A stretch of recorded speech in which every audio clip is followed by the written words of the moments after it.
अब हम पढ़ेंगे नील्स बोर थ्योरी। ये ऐसी थ्योरी है, इस थ्योरी को जिसने समझ लिया वो पूरे मॉडर्न फिजिक्स के सारे सवाल हिला देगा। क्योंकि इस मॉडर्न फिजिक्स में ऐसा है कि फॉर्मूला चेंज होते जाएंगे, बट जिसका कंसेप्ट पकड़ है, जैसे हमने वेव ऑप्टिक्स में YDSC पे बहुत अच्छी ग्रिप बनाई थी तो हमें कोई दिक्कत नहीं आई थी, ऐसे ही इस पूरी मॉडर्न फिजिक्स में नील्स बोर थ्योरी की बहुत बड़ी इंपॉर्टेंस है। तो इसको हम बिल्कुल लाइन बाय लाइन इतनी डिटेल में पढ़ेंगे, इतने अच्छे से पढ़ेंगे, इसे भूलना नहीं है, इसे बिल्कुल कंसेप्ट वाइज क्लियर रखना है। तो इसकी कहानी पढ़ते हैं। इंट्रोडक्शन। 1930 में नील्स बोर ने प्रपोज की थ्योरी ऑन हाइड्रोजन और हाइड्रोजन लाइट स्पीशीज। इसका मतलब हाइड्रोजन लाइट स्पीशीज मतलब एक एटम। इसने सीधा एक एटम पे ही थ्योरी अपनी बनाई थी, इसने नाम ऐसी दे दिया हाइड्रोजन लाइट स्पीशीज, बिल्कुल हल्की स्पीशीज एटम। अब इसका पहला पॉइंट हम पढ़ते हैं। Electron revolving around nucleus on a circular path. इसका मतलब समझो, हमारे रदरफोर्ड ने कहा था कि इलेक्ट्रॉन कहीं पे भी घूम रहे पूरे एटम में न्यूक्लियस के अराउंड, इसका कोई फिक्स पाथ नहीं था रदरफोर्ड के हिसाब से। बट नील्स बोर ने कंक्लूड किया कि जो हमारा न्यूक्लियस इलेक्ट्रॉन है ना, वो न्यूक्लियस से हॉरिजॉन्टल सर्कुलर में ऐसे रोटेट करता है। तो मान लो जो ब्लैक वाला हिस्सा है ना, ये न्यूक्लियस है, और नीचे जो है ये इलेक्ट्रॉन है। वेट एक सेकेंड, ये ऐसे रिवॉल्व कर रहा है, ये ऐसे वर्टिकल सर्कल नहीं कर रहा, क्योंकि जब ये वर्टिकल सर्कल करता तो इसके हर एक पॉइंट पे वेलोसिटी अलग अलग होती, जो कि ये पॉसिबल नहीं है। तो ये हॉरिजॉन्टल सर्कल रिवॉल्व कर रहा है। हॉरिजॉन्टल सर्कल में बिल्कुल ऐसे रिवॉल्व कर रहा है। इसकी हर पॉइंट पे वेलोसिटी क्या है, कांस्टेंट है। ऐसे मेरे पास कोई वो धागा और वो नहीं है जो मैं आपको समझाऊँ, इससे समझ पाइए। ऐसे ये horizontal circle like this revolve कर रहा है। मान लो ऐसे मान लेते हैं ये न्यूक्लियस है, इसकी इलेक्ट्रॉन चारों तरफ ऐसे हॉरिजॉन्टल रिवॉल्व कर रहा है। बात समझ में आई? ठीक है। अब नेक्स्ट पॉइंट हमारा बहुत important. When electron revolving around nucleus it must follow Newton laws of motion. हमने 11वीं में हॉरिजॉन्टल सर्कुलर मोशन पढ़ा था, बिल्कुल वही है, बिल्कुल वही है। ये न्यूटन लॉ ऑफ मोशन के अंदर आता है हॉरिजॉन्टल सर्कुलर मोशन। यहाँ बैठा है हमारा न्यूक्लियस पॉजिटिव, या हमारा इलेक्ट्रॉन इसकी तरफ चारों ओर रिवॉल्व कर रहा है। इलेक्ट्रॉन है, इसका मास m है और v वेलोसिटी से रिवॉल्व कर रहा है। ठीक है। अब मुझे ये बताओ कि कक्षा 11वीं में हॉरिजॉन्टल सर्कुलर मोशन रिवॉल्व, जब कोई भी बॉडी हॉरिजॉन्टल सर्कल में कैसे रिवॉल्व करती है, क्या इंपॉर्टेंट बात होती है? हमें पता है कि अंदर एक सेंट्रीपिटल फोर्स लगता है और बाहर एक और फोर्स लगता है जिसे हम mv²/r कह देते हैं। इतना पता है, इतनी तो 11वीं पढ़ी होगी। ठीक है। अब ये मत पूछना कहाँ से आया, 11वीं में वापस बैठ जाना अगर नहीं समझ आए तो। अब मुझे ये बताओ, अब हम एटम्स की बात कर रहे हैं। एटम में क्या है? इलेक्ट्रॉन है, प्रोटॉन है, न्यूक्लियस है, ये सब क्या है? चार्ज बॉडीज है, चार्ज बॉडीज हैं। तो सोच के बताओ ये सेंट्रीपिटल फोर्स क्या होगा?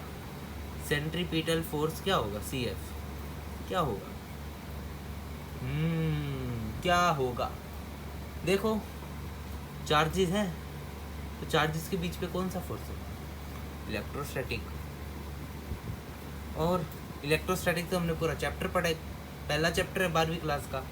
तो इलेक्ट्रोस्टैटिक्स में क्या होता है? चार्जेस या तो अट्रैक्शन का फोर्स शो करते हैं या तो रिपल्शन का फोर्स शो करते हैं।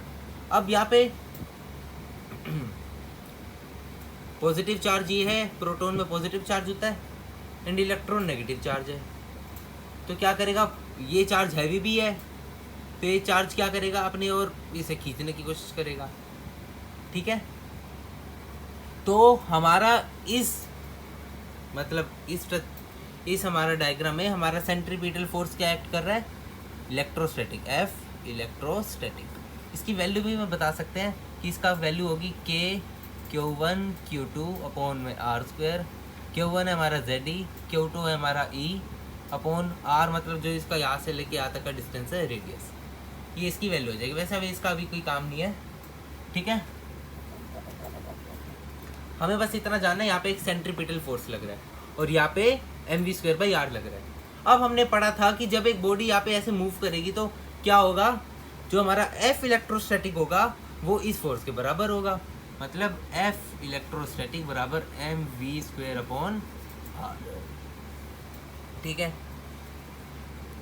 तो ये क्या होगा k ZE इसका चार्ज अपॉन E इलेक्ट्रॉन का चार्ज अपॉन r² बराबर mv² बाई r।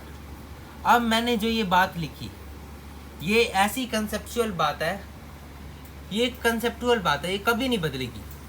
फॉर्मूलाज बदल जाएंगे क्वेश्चन करते समय, नए क्वेश्चंस करते समय फॉर्मूला नए हो जाएंगे, बट जो हमारी ये बात है, जो हमने बिल्कुल बेसिक सी बात लिखी, उसी से बनेगा। ये कंसेप्ट है, ये थ्योरी का जड़ है। जैसे YDSE में हमने कई सारे कंसेप्ट निकाले थे, नए क्वेश्चंस में उसी कंसेप्ट से नए फॉर्मूला बन जाते थे। ये हमारी जड़ है कि KZE, इसे मैं और सोल्व करके लिख दो, KZE² अपॉन r² बराबर mv² upon r। KZE² upon r² बराबर mv² बाई r। जहाँ पे हमारा k क्या होता था, वैल्यू इसकी इलेक्ट्रोस्टैटिक चैप्टर में पढ़ी थी 9 × 10⁹, और इसे हम ऐसे भी लिख सकते हैं 1/4 पाई एप्सिलॉन नॉट। ये इलेक्ट्रोस्टैटिक की बातें हैं, ठीक है। ये पॉइंट क्लियर हुआ। ये जो हमारा फिनोमिनन है, ये इसके बराबर, ये इसके बराबर, ये क्या है, न्यूटन लॉ ऑफ मोशन से तो आया है, तो हमने डायरेक्टली लिख दिया when electron revolving around nucleus it must follow Newton law of motion. बात खत्म हुई। अब अगला पॉइंट, बहुत बहुत ज़रूरी पॉइंट, बिल्कुल आराम से इसे देखेंगे। 2 सेकंड रेस कर देता हूँ, ठीक है। अब next point, electron revolving around the nucleus of selected circular path of which angular momentum is integral multiple of h/2 pi। ये क्या बोल दिया बकवास सा, अभी समझाते हैं। जो हमारा इलेक्ट्रॉन न्यूक्लियस के अराउंड फ्लो कर रहा है, उसका जो एंगुलर मोमेंटम की वैल्यू होगी L, इसकी वैल्यू क्या होती है mvr, 11वीं में पढ़ा है, पूछना मत कहाँ से आया। और या फिर इसकी वैल्यू लिख सकते हैं हम I ओमेगा। ये कह रहा है कि जो इलेक्ट्रॉन सर्कुलर पाथ पे मूव कर रहा है, उसकी जो पर्टिकुलर सिलेक्टेड पाथ होगा वो किस पे डिपेंड करेगा, इंटीग्रल मल्टीपल ऑफ h/2 पाई। मतलब जो इसका एंगुलर मोमेंटम आएगा कोई भी इलेक्ट्रॉन का, वो क्या होना चाहिए, मल्टीपल होना चाहिए n × h/2 पाई। ये h है, n नहीं है। मतलब n यहाँ पे सिर्फ इंटीजर होना चाहिए। मतलब मान लो n की वैल्यू मैंने 1 रखी, तो एंगुलर मोमेंटम आया h/2 पाई, और ये क्या होता है, mvr होता है। तो mvr बराबर h/2 पाई का मतलब है कि ये n बराबर 1 है, जहाँ पे इलेक्ट्रॉन रिवॉल्व कर रहा है, और इस इलेक्ट्रॉन का जो हमारा एंगुलर मोमेंटम है वो h/2 पाई आया, मतलब इसका 1th आया, ठीक है। तो फिर से समझाता हूँ, मान लिया नहीं आया समझ। जो हमारा एंगुलर मोमेंटम है ना, वो हमारा इंटीग्रल मल्टीपल ऑफ h/2 पाई आना चाहिए। मतलब मैं मान लेता हूँ ये ऑर्बिट है हमारा, यहाँ पे जो इलेक्ट्रॉन का वेलोसिटी है, मास है, और यहाँ से लेके यहाँ तक का डिस्टेंस है, वो mvr मैंने निकाला, कैलकुलेट किया, और वो हमारा आया h/2 पाई। अब ये h/2 पाई किस कौन सा मल्टीपल है, फर्स्ट मल्टीपल है इसका, तो हमारा n = 1 पे ये इलेक्ट्रॉन h/2 पाई शो कर रहा है, मतलब ये इलेक्ट्रॉन यहाँ रिवॉल्व कर रहा है। अगर इसकी वैल्यू आ जाती 0.5 h/2 पाई, 1.2 h/2 पाई, मतलब ये इलेक्ट्रॉन पॉसिबल ही नहीं है, मतलब यहाँ पे इलेक्ट्रॉन होगा ही नहीं, ठीक है। जैसे ही हम मान लो इस इलेक्ट्रॉन का मैंने m, इसका मास m है, ये v, और यहाँ से लेके यहाँ तक का डिस्टेंस कुछ है, मैंने यहाँ पे इसका एंगुलर मोमेंटम निकाला, तो यहाँ पे mvr क्या आ गया, 2 × h/2 पाई। मतलब ये इसकी जो पॉसिबल ट्रैक है, ये n बराबर 2 पे, और ये इलेक्ट्रॉन यहाँ ही अपना रिवोल्यूशन करेगा। ऐसी इस इलेक्ट्रॉन का मान लो ये यहाँ से मैंने इसके mv और यहाँ से लेके यहाँ तक के डिस्टेंस पे mvr की वैल्यू निकाली, ये मेरी आ गई 3 × h/2 पाई। मतलब इस इलेक्ट्रॉन की जो प्लेस ऑफ रेवोल्यूशन है वो n बराबर 3 पे है। इसी के बेसिस पर इस नील्स बोर ने क्या किया, इसको k शेल नाम दे दिया, इसको l शेल नाम दे दिया, इसको m शेल नाम दे दिया। जो हम 9th क्लास में पढ़ा था ना, k l m n, जो एनर्जी लेवल्स होते थे हमारे, ये यहीं से आया है, h/2 पाई से आया है। अब एक बात पूछोगे कि ये जो एक्सप्रेशन है h/2 पाई इंटू n, जो हमारा l आता है, ये कहाँ से आया। ये तो मैंने भी पूछा था सर से। सर कहते हैं इसकी डेरिवेशन हमारे सिलेबस में नहीं है, आगे जाके पढ़ोगे, और पढ़ने की ज़रूरत भी नहीं है, बहुत लंबी चौड़ी बकवास डेफिनेशन। तो ये बात समझ में आई कि जो हमारा एंगुलर मोमेंटम है कोई भी इलेक्ट्रॉन का, मान लो यहाँ पे है तो mvr हमारा क्या आया h/2 फर्स्ट मल्टीपल आया, तो ये क्या हो जाएगा हमारे पास, यहाँ n बराबर 1 पे रोटेट करेगा। अब ये जो ये जगह है ये यहाँ पे मान लो यहाँ पे निकाला, मान लो यहाँ पे मेरा इलेक्ट्रॉन है, मैंने यहाँ से लेके आता डिस्टेंस और इसकी स्पीड और मास से निकाला, तो ये इंटीग्रल मल्टीपल ऑफ h/2 नहीं आया, मतलब यहाँ इलेक्ट्रॉन हो ही नहीं सकता, यहाँ पे प्रोबेबिलिटी ऑफ फाइंडिंग इलेक्ट्रॉन 0 है। इसलिए तो मैं कह रहा हूँ इंटीग्रल मल्टीपल ऑफ h/2 आना चाहिए, इंटीग्रल मल्टीपल ऑफ h/2 आना चाहिए, मतलब 1 2 3 4 n हमारा इंटीजर होना चाहिए, इंटीजर में भी पॉजिटिव इंटीजर, तभी हम कहेंगे कि इलेक्ट्रॉन यही है और कहीं नहीं है। मतलब अब अगर हम यहाँ का निकाले, यहाँ का निकाले, यहाँ का निकाले, तो यहाँ पे इंटीग्रल मल्टीपल ऑफ h/2 नहीं आएगा कैलकुलेशन से, तो इस जगह को हम क्या नाम देंगे, नोडल प्लेन। इसका मतलब probability of here finding electron is 0। बात समझ में आई? ये तो हमने केमिस्ट्री में भी पढ़ा है नोडल प्लेन क्या होता है, बात खत्म।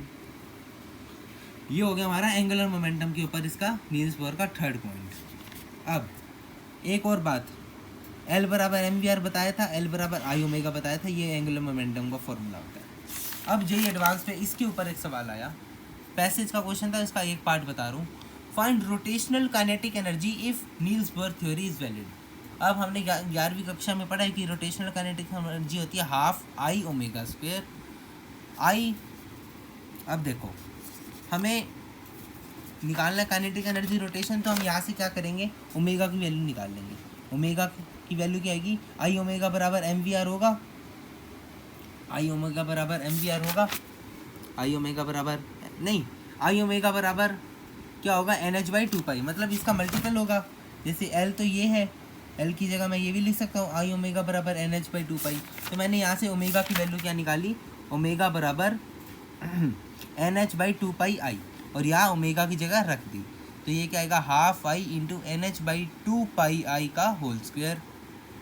ठीक है, तो ये आएगा half I into n square h² upon 4π² I²। तो हमारा काइनेटिक एनर्जी ऑफ रोटेशनल के आगे n² h² अपॉन 8π² I, ये हो जाएगा हमारा आंसर। अब इस थ्योरी के लास्ट 2 से 3 पॉइंट जो कि बहुत ज़्यादा इंपॉर्टेंट है। क्या इंपॉर्टेंट है, ये तो सिंपल थ्योरेटिकल पॉइंट है, पता होगा क्या है। When electron revolving around the nucleus it neither loses energy nor gains energy. जब इलेक्ट्रॉन अपने न्यूक्लियस के अराउंड रिवॉल्व कर रहा होगा, ना ये चाहेगा कि ये एनर्जी लूज कर दे, ना ये चाहेगा ये एनर्जी गेन कर दे। इस स्टेज को हम कहते हैं ground stage, and this stage is highly stable for atom. Atom बिल्कुल स्टेबल रहेगा इस स्टेज में, क्योंकि ना उसे एनर्जी मिल रही है, ना वो लूज कर रहा है, तो उसमें ना कोई एक्साइटिंग स्टेट हो रही है, ना वो बेचारा कम एनर्जी के बारे में, कम एनर्जी की वजह से अनस्टेबल है। तो इस स्टेज को हम कहेंगे stable stage of atom. This is known as stationary stage, इसे स्टेशनरी स्टेज भी कहते हैं। ये पॉइंट समझ में आया? अब नेक्स्ट पॉइंट, सबसे इम्पोर्टेंट पॉइंट,